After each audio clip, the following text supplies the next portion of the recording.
Bonjour à toi, voici Raphaël. Il va t'expliquer son travail en moins de 180 secondes. Es-tu prêt? Deux constatations.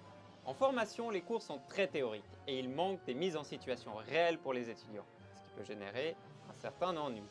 Par contre, en entreprise, les mises à jour continues des systèmes et le manque de formation génèrent du stress pour les employés. Alors, comment enseigner à des étudiants mais également à des employés l'utilisation d'un ERP pour les mettre dans une situation réelle?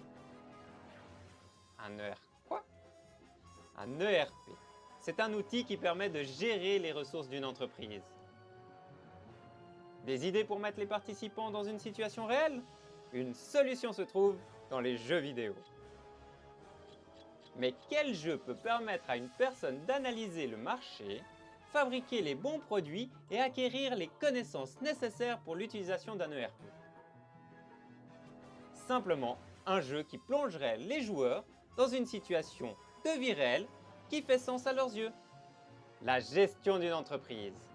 Une entreprise qui doit interagir avec des commerçants pour acheter des matières premières, planifier et fabriquer les bons produits et enfin vendre ces derniers. Le jeu se déroule en rounds de 15 à 20 minutes correspondant à un mois de travail dans la vraie vie. À la fin de chaque round, les joueurs sont amenés à passer par les 4 étapes vues auparavant: prévision, achat et fabrication, et les ventes. Pour maintenir le jeu attractif, il est crucial que les participants n'effectuent que des tâches avec une plus-value cognitive. Et surtout, ils doivent évoluer progressivement vers un jeu plus dur.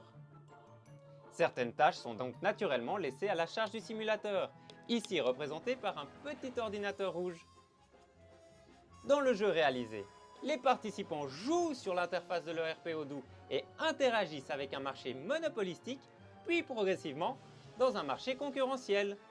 Bien plus dur bien évidemment, ici représenté par un cercle violet. Mais comment marche la simulation du marché monopolistique et concurrentiel?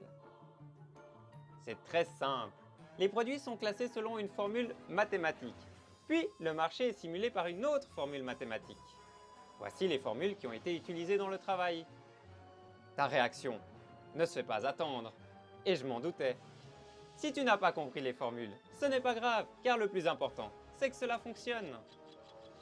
Merci d'avoir suivi cette petite vidéo, et le défi a été relevé. À bientôt!